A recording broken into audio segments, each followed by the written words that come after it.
Y están bravos los muchachos, ¿no? Prometen metralla, las muchachas también, prometen metralla, prometen sangre, sudor y lágrimas. Y ahora ya está Carlos Heller aquí, diputado nacional, que de economía sabe y mucho.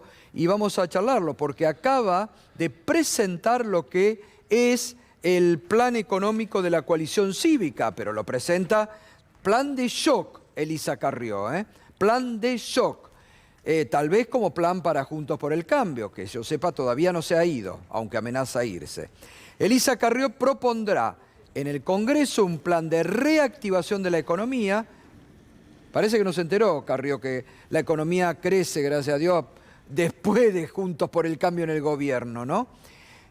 ¿Qué dice el proyecto? Bueno, a ver, vamos a los puntos principales, a ver qué propone Carrió. Plan de shock de Carrió.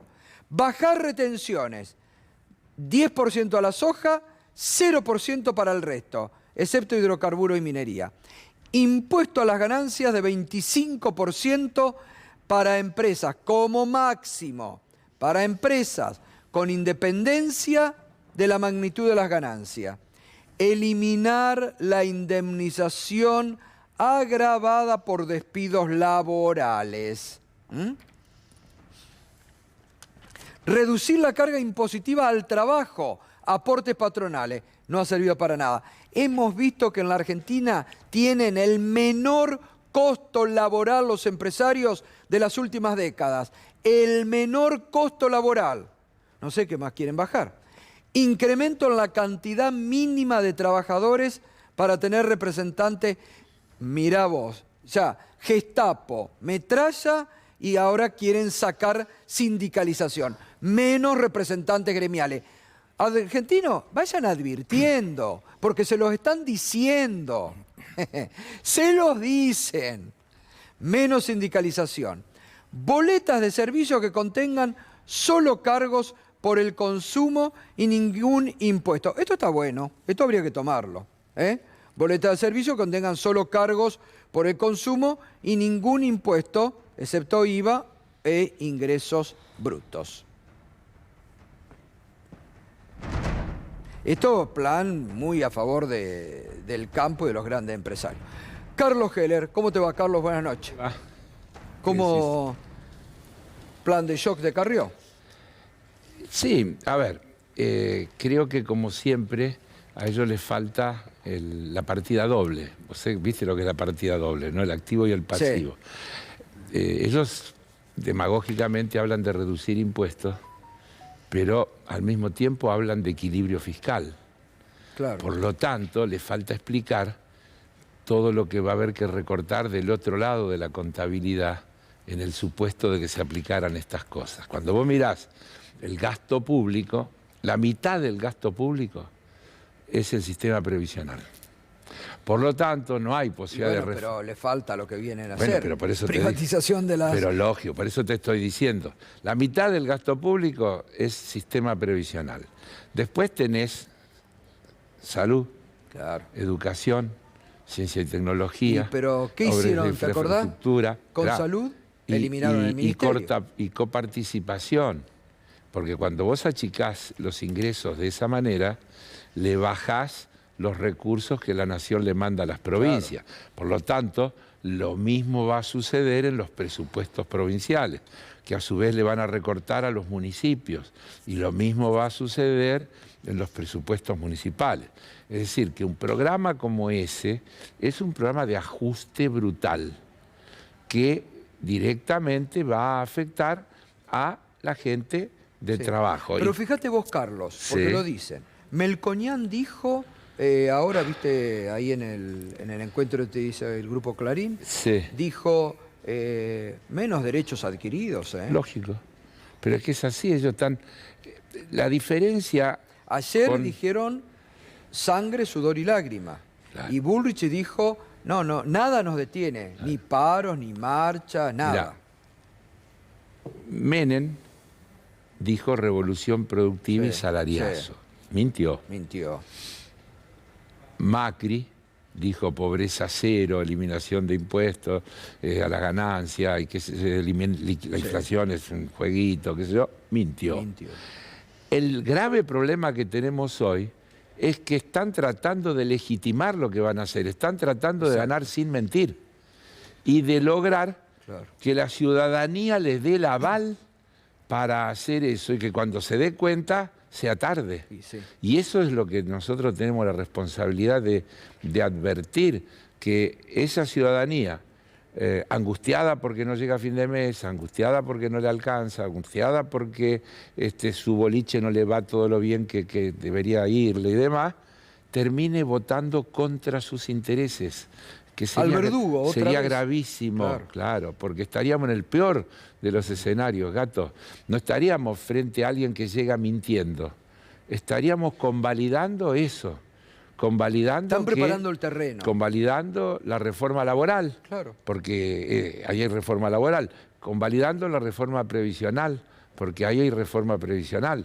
Es decir, todo eso que ellos dicen desde el lado de entusiasmar a un sector de la clase media que paga impuestos, diciéndole, le vamos a bajar los impuestos, y qué bien que vamos a estar, hay que decirle a esa clase media que necesita consumidores y que cuando se afecta a los consumidores les pasa lo que les pasó durante el gobierno de Macri.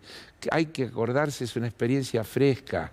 Si no hay mercado interno, las empresas cierran, sobre todo las chicas y las medianas, y aún las grandes, porque cuando vos mirás lo que le pasó, por ejemplo, a las productoras de alimentos durante los años de Macri, le cayeron las ventas de una manera notable. Tremendo. Y los comercios que cerraban. Y la fantasía de que todo lo vas a resolver exportando, es fantasía. Es probable que los agroexportadores puedan hacer un negocio mucho más grande, porque se está hablando de crisis alimentaria a nivel global, y entonces si además le bajás las retenciones, como decía el primer punto de ese programa, vos te das cuenta que es el paraíso.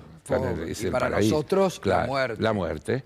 Un país sin mercado interno, que prioriza lo que produce para exportar, que le pone al mercado interno los precios internacionales, es condenar a un incremento... Ahora, no hay muchas diferencias entre ellos, porque la mayoría propone todos dicen lo mismo. La diferencia es de tono, esa diferencia de halcones y palomas no existe. No existe. La diferencia es de proyecto. Mira, cuando vos tenés dos modelos de país. Dos modelos de país. ¿Qué Estado? ¿Qué rol del Estado? ¿Qué rol del mercado interno? Hay 4 o 5 cosas que te dicen por dónde pasa la línea divisoria. Y ahí quiero meterme en Honduras a propósito, porque todos tenemos la tentación, vos lo hacés frecuentemente, planteando la necesidad del consenso. Y es muy tentadora la idea del consenso. Ahora, ¿cómo consensuás con esa postura? No, yo digo consenso para...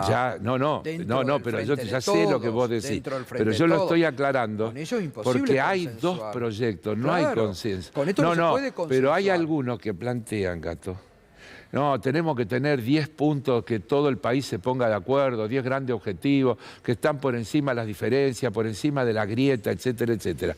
No existe ese escenario. Digo con toda claridad, es hermoso, ojalá y todos pudiéramos ponernos de acuerdo alrededor de 10 puntos, pero no existe ese escenario. Porque ellos quieren un país desregulado, ellos quieren un país sin moneda. Y un país para pero poco. Pensá, todo, es decir, desde dinamitar al Banco Central a dolarizar la economía, y es decir, con matices. Entrar con metralla a la provincia de Buenos todos Aires. te plantean las mismas cosas, Todos te plantean las mismas cosas. Algunos te lo dicen más brutalmente, un idioma brutal, descarnado, etcétera, y otros te lo dicen con palabras más elegantes, más cuidadosas y demás. Ahora, pero el planteo no tiene diferencia. No, está claro, coincido con vos, Carlos. Ahora, este gobierno ha demostrado que cuando asumió con el desastre del macrismo, pudo, y en el peor momento, en la pandemia, pudo poner el IFE, el ATP, mantener a flote las empresas, mantener a flote el trabajo, a laburantes, crearles pymes a muchos laburantes. ¿Por qué ahora se está haciendo tan difícil con el tema de la inflación? ¿Se le escapó algo? No, siempre fue difícil. La inflación... pero Yo el otro día charlaba con amigos y decía, en el año 1952, Perón lanzó la campaña contra el agio y la especulación. Claro. Para ir rápido. En el año 1900... ¿Y te acordás cómo era? Yo no lo viví, pero sí, el canto de la época. Sube la papa, sube el carbón. Así es. Muy bien. En el año 74, el famoso acuerdo Perón-Gelbar es un plan de lucha contra la inflación, congelamiento de precios, aumento de salario y congelamiento de los salarios que puede aumentar, y un paquete de 20 leyes que regulaba el comercio exterior, la actividad financiera, etcétera, etcétera, etcétera. Es decir, la Argentina tiene un problema estructural, que después viene la convertibilidad, que es en definitiva una dolarización suave, para llamarlo de alguna manera, porque lo único que no hicieron fue cambiar el signo monetario. Claro, pero cuando nos dijeron un peso, un dólar, no puede circular más peso que la cantidad de dólares que hay en el Banco Central, bueno, vimos cómo terminó. Terminó en la crisis del 2001-2002, toda la explosión, que se vayan todos, etcétera, etcétera. Hay un problema recurrente que a mi juicio tiene que ver con la estructura productiva, con la concentración económica, con un montón de cuestiones, incluidas ciertas pautas culturales establecidas en la sociedad argentina, que hacen muy difícil, cuando se habla del bimonetarismo y demás, hay una cuestión que es cultural, pero esa cuestión cultural está abonada con que, en definitiva, la no posibilidad de sostener políticas a mediano plazo termina en que siempre el que especula tiene razón. Claro. Es decir, al final devaluaron. Claro. Entonces... Bueno, es la profecía autocumplida. Muy bien. Que es lo que buscan ahora por eso, con, viste, que venden al mejor postor a ver cuánto va a ser la inflación. Así es. Por eso, un plan de verdad, porque vamos a decirlo francamente, la Argentina no podría pensar que puede pasar del 6% de inflación mensual a 0, porque eso sería una política de shock con un costo social, eso es recesivo, seguro. Recesivo, vos fijate que el plan del gobierno es que este año llegue a 48 y festeja si llega a 48. Y para el año que viene 5 puntos menos, 43. Es decir, acá de lo que se trata, la manera de derrotar la inflación es cambiar la tendencia. Claro. Que empecemos en un proceso declinante. Si este mes fue 6, y el mes pasado, y ahora el que viene es menos de 5, para decir una cuestión. O 5. Y vas en... Mirá una cosa que va a pasar.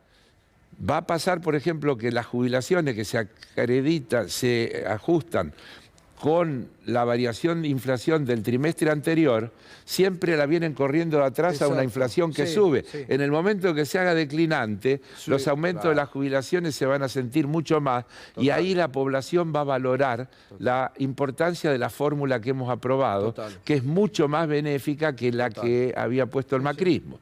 Entonces, todos esos procesos están en marcha, algunos con resultados que estamos viendo, una economía que sigue creciendo, una actividad económica que genera empleo, que es virtuosa, es decir, hay muchos datos. Ahora, el medio vaso vacío sigue siendo muy grande y hay mucho por resolver, pero este es el camino, de esto es lo que hay que entender. Y déjame decir una última cosa, porque yo sé que ya me tengo que ir.